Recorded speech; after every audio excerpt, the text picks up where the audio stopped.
Hello दोस्तों, आपसे एक रिक्वेस्ट है, ये कहानी पूरी सुनकर जाना। इस कहानी से आपको कुछ सीखने को मिलेगा। इस कहानी में कुछ ऐसी बातें हैं जो आपके जीवन को बदल देगी। राजकुमार और साधु। बहुत समय पहले की बात है। एक छोटे से राज्य में एक राजा शासन करता था।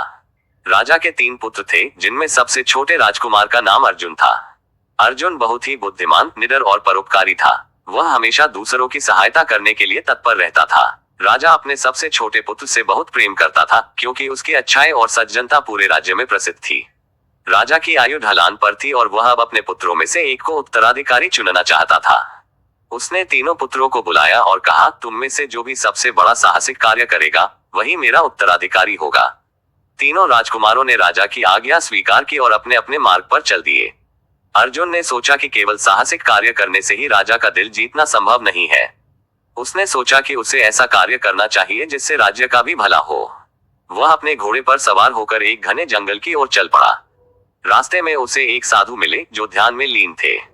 अर्जुन ने साधु को प्रणाम किया और कहा, हे महात्मा, मैं एक साहसिक कार्य की खोज में निकला हूँ। कृपया मुझे आशीर्वाद दीजिए। साधु ने अपनी आंखें खोली और मुस्कुराते हुए बोले, वत्स, साहस का असली अर्थ है दूसरों की सेवा करना और अपने स्वार्थ को त्यागना। अगर तुम सच्चा साहस दिखाना चाहते हो तो इस जंगल के भीतर एक खतरनाक दैत्य का निवास है। वह दैत्य न केवल निर्दोष प्राणियों को हानि पहुंचाता है, बल्कि इस राज्य के लिए भी संकट का कारण बना हुआ है। उसे मारकर तुम असली साहसिक कार्य कर सकते हो। अर्जुन ने साधु की बात सुनी और उस दैत्य को मारने के लिए दृढ़ संकल्प किया। साधु ने उसे आशीर्वाद दिया और अर्जुन ने उस दिशा में प्रस्थान किया जहां दैत्य का निवास था।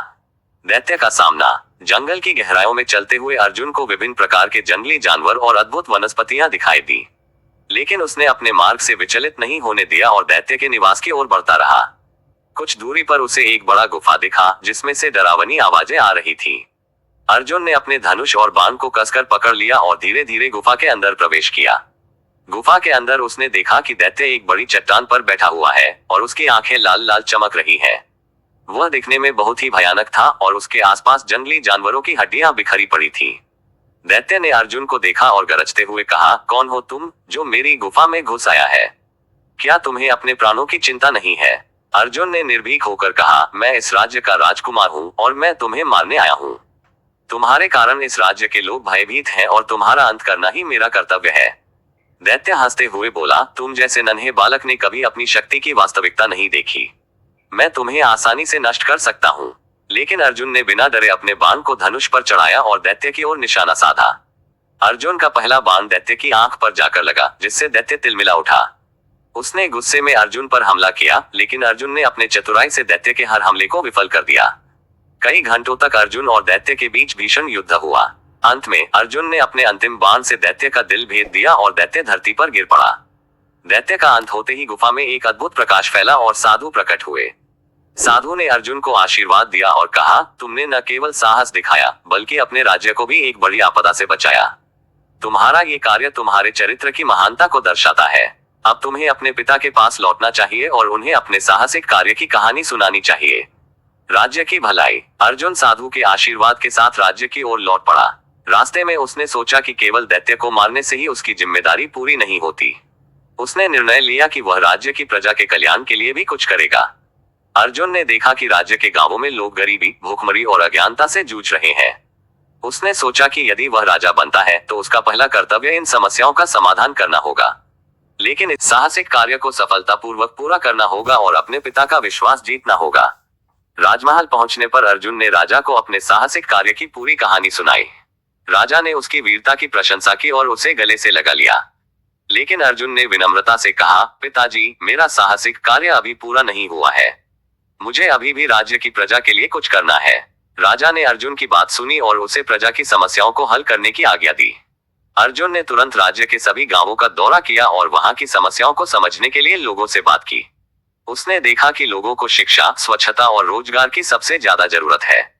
अर्जुन ने अपने पिता से अनुमति लेकर राज्य में कई स्कूल, अस्पताल और रोजगार केंद्रों की स्थापना की। उसने राज्य में नए कानून भी लागू किए, जिससे गरीबों और कमजोरों की सुरक्षा हो सके। धीरे धीरे राज्य में खुशहाली आने लगी और लोग अर्जुन को एक आदर्श राजकुमार के रूप में मानने लगे। राज्याभिषेक। कुछ समय बाद जब राजा ने देखा कि अर्जुन ने न केवल साहस दिखाया बल्कि राज्य की प्रजा की भलाई के लिए भी कार्य किया, तो उसने उसे राज्य का उत्तराधिकारी घोषित कर दिया। राज्याभिषेक के दिन पूरा राज्य खुशी से झूम उठा। लोग अर्जुन को राजा के रूप में स्वीकार कर चुके थे और उन्हें विश्वास था कि उसके शासन में राज्य में शांति और समृद्धि बनी रहेगी। अर्जुन ने अपने राज्याभिषेक के बाद सबसे पहले अपने पिता के चरण स्पर्श किए और उनसे आशीर्वाद लिया। उसने साधु को भी अपने महल में बुलाया और उन्हें सम्मानित किया। अर्जुन ने यह भी प्रण लिया कि वह हमेशा अपने राज्य के लोगों की भलाई के लिए कार्य करेगा और कभी भी अपने कर्तव्यों से विमुख नहीं होगा। अर्जुन के राज्य में सुख शांति का वातावरण बना रहा। उसने अपने राज्य को एक आदर्श राज्य बना दिया, जहां कोई भी भूखा नहीं सोता था, जहां सभी को शिक्षा मिलती थी और जहां सभी को न्याय मिलता था। अर्जुन का नाम पूरे देश में एक महान और न्यायप्रिय राजा के रूप में प्रसिद्ध हो गया। निष्कर्ष, इस कहानी से यह शिक्षा मिलती है कि सच्चा साहस केवल युद्ध में जीतना नहीं है, बल्कि अपने कर्तव्यों को निभाना और दूसरों की भलाई के लिए कार्य करना भी सच्चा साहस है। अर्जुन ने न केवल एक दैत्य को हराया, बल्कि अपने राज्य को भी समृद्धि और शांति की ओर अग्रसर किया। एक सच्चे नेता को हमेशा अपने लोगों के लिए समर्पित रहना चाहिए और अपने स्वार्थ को त्याग कर समाज की भलाई के लिए कार्य करना चाहिए। दोस्तों, अगर आपको ये कहानी और वीडियो पसंद आए हो तो वीडियो को लाइक और एफएमएस ट्रैवल लॉग्स चैनल को सब्सक्राइब करना ना भूले।